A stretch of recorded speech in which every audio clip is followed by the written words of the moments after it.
So when I was a senior in high school, I signed up. I went to see I took the ASVAB. They scored high on that, and they wanted me to do nuclear power. And I said, I don't want to be Homer Simpson. Remember, Homer Simpson used to work in a nuke plant. I said I wanted to be James Bond. So I went to the MEP station, Military Entrance Processing Station. They did a physical. And once you pass the physical, they offer you a job. And they offered me cryptology. And then I asked the guy what cryptology was, and he said, I don't know, I'm not cleared for it, but you got to do it. It's better than being an intelligence specialist to be cryptology. It's like intelligence specialist down here and cryptology over here. Oh, okay, great. So that's what I did. But anyway, so I'm in high school. It's about March of my senior year. That there's a Friday that my grandmother gets sick out of left field. And it was one of these deals where she got a fever and her tongue was swelling and then her brain was swelling. And my mom was an RN, and she knew a whole bunch of doctors, and so she could just call up a doctor and get them at home. And doctors she'd known for 20 years or 30 years. What should I do about this and that? And the other thing is, I guess 20 years, because she's only about 40 then.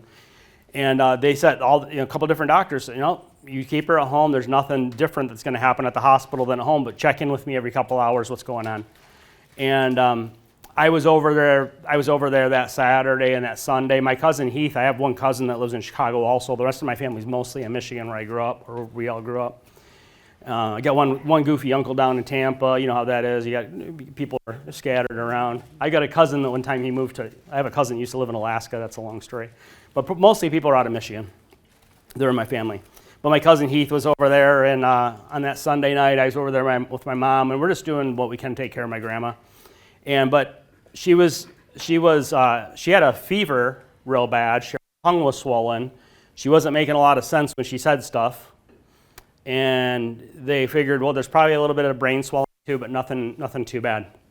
So it gets to be about 9 o'clock Sunday night, and my mom says, Scott, you go home. You got school tomorrow, and I can't remember what all I had going on. I did a lot of stuff in high school. I think I was playing hockey in high school too, so I might have had a Monday night high school hockey practice or something.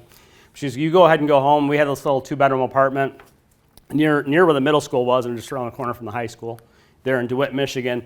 Has anybody ever heard of DeWitt, Michigan? It's on the north side of Lansing, Michigan. It used to be a farm town, now it's a suburb. So I always say DeWitt, Michigan, it's home of the DeWittians. That's me. So really it was home of the Panthers, but it still is. But I always say DeWitt, Michigan, home of the DeWittians.